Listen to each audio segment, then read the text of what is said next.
And welcome back to the Livingston Parish News Weekly Show. My name is McHugh David, publisher and editor of the news. Appreciate you joining us today. We are here with Mr. Garry Frog Talbert, councilman from District 2. Good morning, sir. How are you today? We're great this morning. How are you doing? Doing well, doing well. We are talking about procurement today. One of the things that's come up recently at the Parish Council level, looking to establish some sort of new committee surrounding procurement. Let's talk about the definition of procurement first. I mean, what is the scope? When you talk procurement, I mean, people talk about RFPs, RFQs. What are those? What kind of scope are y'all looking at here? Well, if you look at parish government, we have hard money contracts, and those, are hard money bids on stuff, and those are handled by the purchasing department. But we have contracts that, or some things that are not related to cost isn't the only factor in determining. And so, you ask for a request for proposals or a request for qualifications, and you make an evaluation. And basically, during those periods of time, or what's happened throughout the process is those proposals have been evaluated in Mark Harrell's office, and the council's been given one name or a couple names, and this is the recommendation, and we don't get a lot of information. And so over the process of, learning as a councilman how things work, and, watching the process that we've gone through over the last 4 years, I've just seen times that I thought that the process, kind of failed us, what we currently have. I think I'll go back to when we were looking for a contractor the last time, on the debris cleanup, when we added the rivers and creeks to it. Mm-hmm. And we saw none of the information, none of the proposals prior to us voting. We had Mark's office make a recommendation of Cirrus, and we didn't see anything else. We were told that Cirrus was the cheapest. They were $9 and I don't remember, 93 cents a foot, linear mm-hmm. foot on cleaning a creek. And on that number, they were the cheapest. However, when you looked at some of the other numbers associated with it, they weren't the cheapest. But we didn't find that information out until I did a request, which I had to sign, a waiver that said I wouldn't disclose it, even though it's ought to have been public record, at a much later date. So, at that point in time, I started thinking, why is there so much secrecy coming out of the office on proposals? Why aren't we letting the council know exactly what's happening, along those lines? If you remember, there was a letter written by an attorney in town, attorney out of Baton Rouge, challenging the fact that we were just going to try to do a change order and not do a new RFP process. And it was basically, I think that attorney was hired by a Baton Rouge, contractor that had actually done work for FEMA directly in Puerto Rico, but was even unable to bid on a Livingston Parish job because the way the RFP was written, the request for proposal was written, he didn't have enough experience.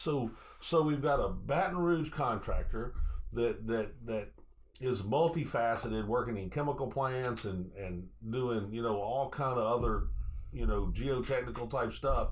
And he's working directly for the federal government in Puerto Rico, but he can't work at a parish next door to him because we've written the RFP in such a manner that he's not qualified. He doesn't have enough experience. Right. So that's kind of how procurement came about. Mm-hmm. My thought process in proposing it was that in looking at parish ordinances, there's an ordinance that says all proposals, RFPs, RFQs, before they are advertised, have to be approved by the council. So it seems pretty simple. In the future, we've kind of told the administration we want to see them. We hadn't seen one yet, and I have a feeling it's going to take the council just saying, we haven't seen this proposal, so it's not valid.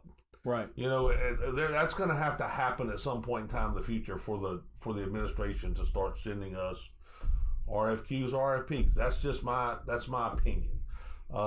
hopefully in discussions with them, they'll just start sending them to us, and we won't, have to, have a line in the sand, so to speak. But, that's the purpose of having RFPs come to us, so that we can evaluate the way they're written, and we can stop some of this, restricting of submissions. Right. I've heard the administration say, well, they're not qualified. Well, if they're not qualified, then the evaluation process will tell us they're not qualified. Why we don't need to limit submissions and say, we don't think you're capable of doing the job. Let's let them make their proposal. We'll do the evaluation. And then if they're not qualified, it'll show up in the scoring. Right. And so that's kind of the proposal thing. That's kind of why we want to have the procurement committee, make those evaluations. Secondly, is right now, if we have a project, all the proposals go through the LOSEP office. That's the Livingston Office of Homeland Security. That's Homeland Security. That's Mark Harrell's office. 4 employees in there will make the evaluation, and then make a submission to the council.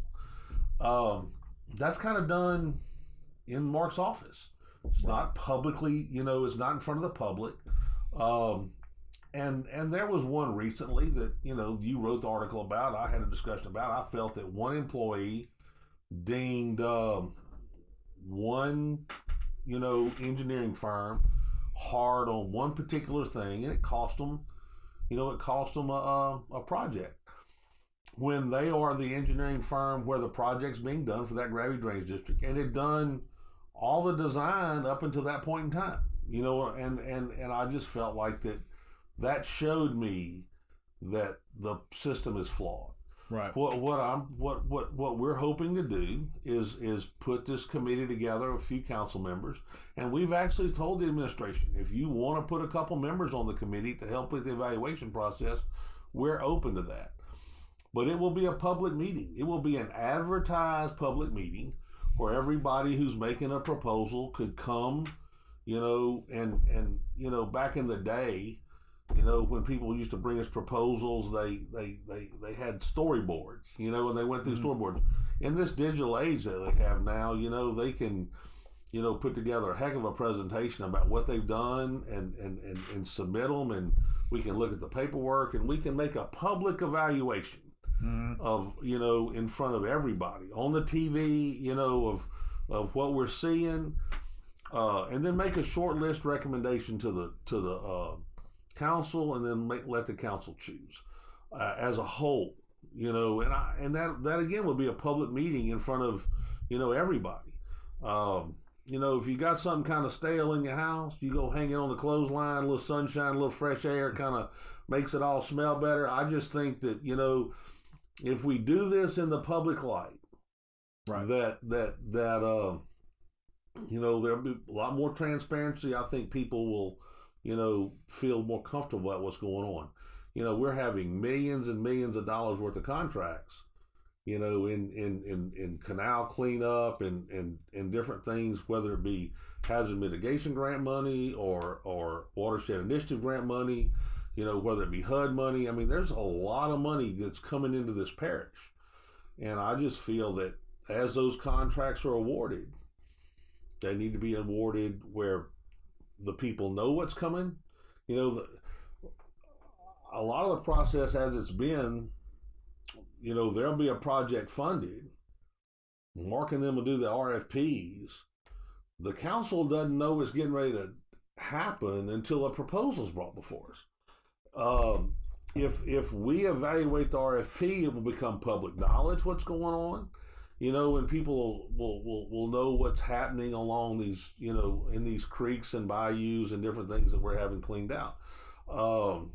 So I mean, that's kind of what brought, procurement to the light. Just the fact that there were just some things that happened that just didn't seem to me to be, copacetic, so to speak. I just wasn't really crazy about what I saw happening.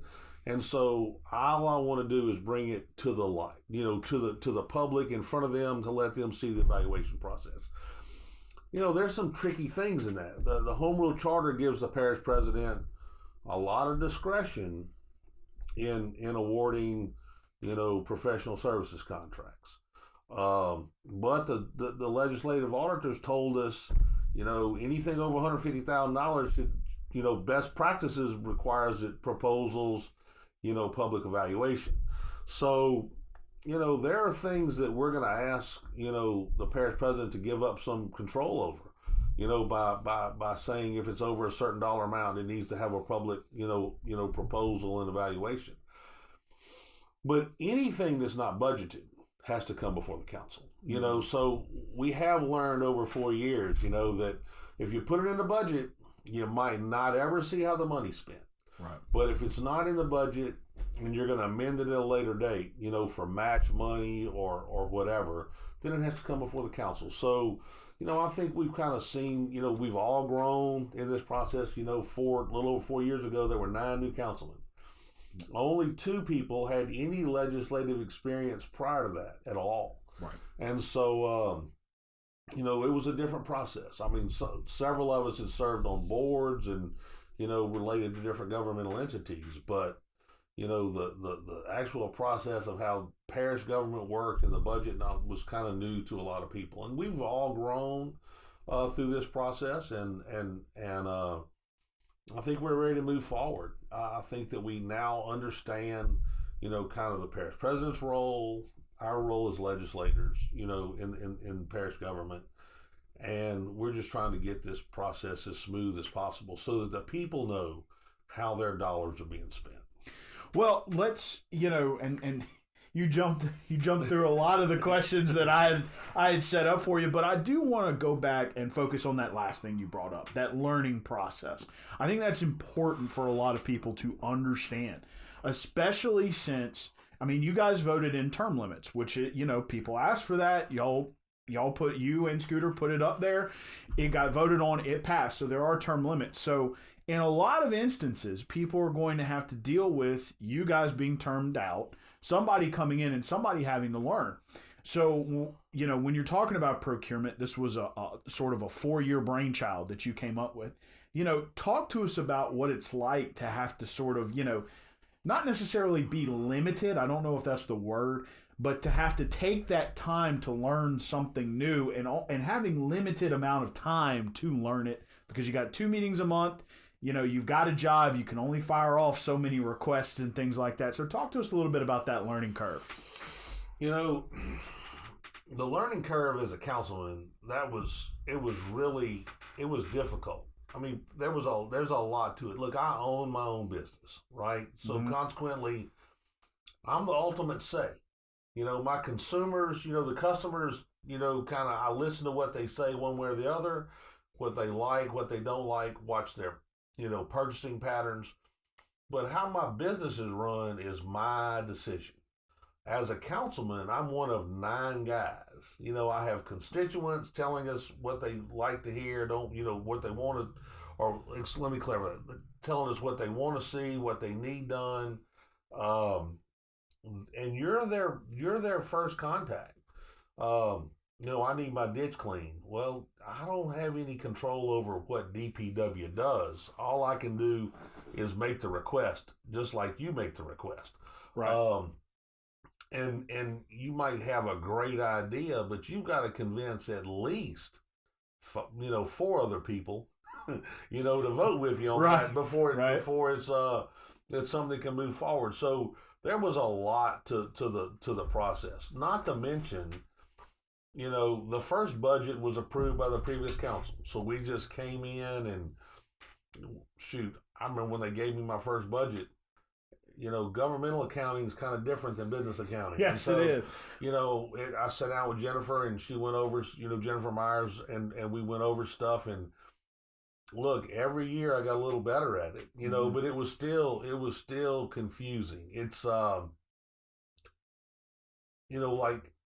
I can run a P&L at my store.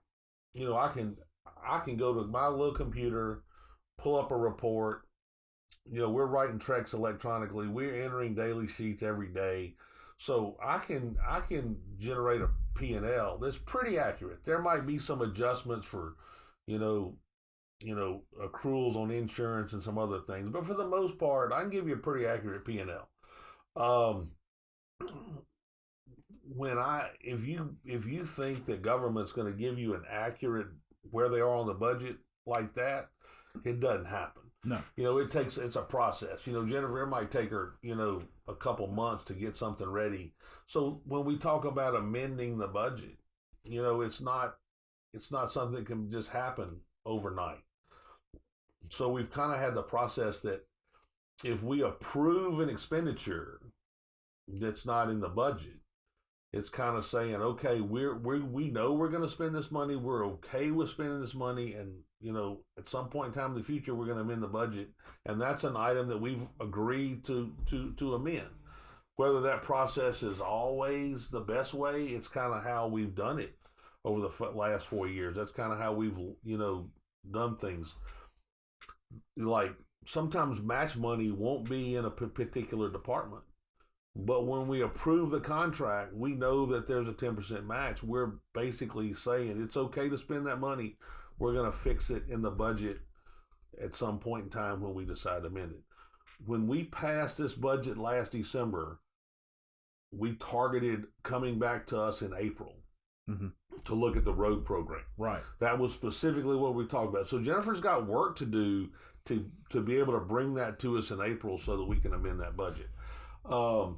So, we'll probably look at some of these other things that, some of this grant stuff that's coming down, we'll go ahead and put that in the budget ahead of time, instead of waiting until December to amend it, at the end of the year.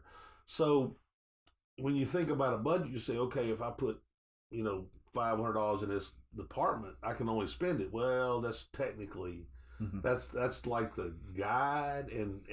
But sometimes the council requests an expenditure knowing that we've got to adjust that number at some point in time in the future. We're saying go ahead, but we know we've got to amend that number, later on. So, that was a learning, process of how the budget worked. And then I guess the third thing was, what is your job? What is your responsibility with respect to the budget and contracts and some of this other stuff? And the previous council, a couple councils ago, had tried to pass some laws to kind of restrict, the parish president's, authority, and we kind of had to work through those. I'd see an ordinance and I'd have to, call the parish attorney and say, I thought you said this, and I see this ordinance. He goes, well, that ordinance won't, stand up to muster if it's ever challenged in court. So, we've got some stuff on the books that we have as an ordinance that, conflict with the home rule charter. So, procurement's one of those things that will be a touchy subject, and we don't want to overstep the parish president to what the home rule charter says he can do, but we still want to try to put as many contracts before the public as we possibly can. And so, through that learning process, that's how you kind of figured this out. And when you're talking about the procurement, just real quick, you would sort of put it into your answer before, but it's going to be a committee of 9? No, we're probably, ideally what we do is put 3 councilmen and a couple people from the administration. Okay. It's not going to be a straight council, committee. We want to put a few, put 3 councilmen on it, put a couple people from the administration on it. And then basically we'll meet. This committee will make a recommendation to the full council. So if, let's say we saw where Garrett Graves and them, they gave us money for the Beaver Creek diversion. Right. Okay. So we know that to spend that money, we're going to have to hire an engineer to do the design. That'll be the first part of the process. So if this committee was in place, then we would get a proposal recommendation from the administration, a RFP request. This committee would look at that RFP request, either pass it as it is, make the recommendation to the full council as it is. If there's something that we don't like, then we can make a change to it. But typically, probably move it forward, and then when that proposal came in, they would come to the committee, however many engineering firms submitted on the design. We'd call a meeting. have them come make their presentations. Those 5 people would make the evaluations and send a short list to the council. And I think we want to change the rules so that, it gives the council as a whole a little flexibility on who they choose. Just like you saw within the administration on the bridge. There are people that might actually score the highest, but there might be some concerns on how fast they can do a project. So you're talking about the new Mississippi River Bridge. The new Mississippi River Bridge, where the number one didn't necessarily, on the score sheet, wasn't the best fit. Right. And I think that's, part of what the council will be able to do, when they vote on it as a whole, if we give them a couple names on a short list, in lieu of saying, number one guy is the only chance you have. Right. And people are going to say, well, the federal government says you utilize your rules. You know what I'm saying? All they want you to do is utilize your rules in the process. So if we change our rules and we abide by what our rules are, we're going to be fine. So I think that's the important thing is to, create what the rules are and then implement the rules as they're set forth on, and then don't deviate from how the rules are set forth. I think, to be honest with you, we've probably been deviating from what the ordinance says the rules are this whole time. It was done, I think, probably two councils ago. I think there was a procurement committee that they started off with, and then they just kind of got away from it. And, our last council, we never put one forth, and we just kind of rolled, along the same lines. The administration bring one recommendation, and we would vote yes. And I think as we've grown and seen some situations that we weren't really crazy about, I think people within the council have kind of, expressed support for me in this, moving forward with procurement. And you wrote editorial the other day. I got a lot of positive feedback on your editorial, and so I think that moving forward, we're going to see this happen within our parish, and there will be a lot more transparency on how contracts are awarded. Well, and will you be looking for that? This will be coming out this afternoon. That'd be Wednesday the 26th. You going to be looking for that this month, or going to be trying to get to it in March? Yeah, no, I think we're gonna talk about procurement. I think we're going to at least put forward the 3 people from the council that'll serve on the committee, and then ask the administration to add a couple people to us. And then if we need to, by ordinance, fix something, then we'll do that. If we need to write an ordinance specifically outlining how the committee will be structured, then we'll do that. But I think we're going to set forth the 3-person committee, and then go ahead and say, RFPs, RFQs need to be approved by the committee, then sent to the council before they're advertised.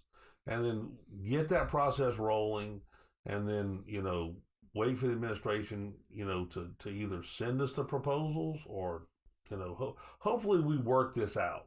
Nobody wants to have a public battle over whether we want procurement or not procurement. Right. I mean, I understand how the administration says the Home Rule Charter grants them certain rights. And I don't think we're trying to infringe on them. And I don't think we're trying to, say we don't want you to do what you're capable of doing. But to deny a more transparent process, seems to me, why would you be against transparency? Mm-hmm. You know what I'm saying? Why would you deny the public more visibility into how the process worked? And that's, so I really don't foresee, a big pushback from the administration on this. I think we're going to work this out and move forward. Again, Mr. Garry Frog Talbert is here talking about procurement. In the editorial that he brought up, we're talking about hundreds of millions of dollars at this point have come into Livingston Parish through grants, and especially flood recovery, disaster recovery type procurement, looking at trying to get those folks in here to do drainage work, do recovery work, that kind of thing. Mr. Talbert's looking for that process to be a little more public, looking to set up a committee for it. Again, sir, he is the District 2 councilman. That's the Watson area. Thank you for being here. Thanks for taking the time. Thanks for inviting me. And he will be looking for that coming up in the next couple of meetings. Again, my name is McHugh David, publisher and editor of the news. Appreciate you guys joining us for the Livingston Parish News Weekly Show. Mr. Talbert and I are going to take a quick break, and then we are going to be getting back to it. We're going to be talking about all sorts of stuff today. And please hope you roll into the next one as soon as possible, but we'll be right back.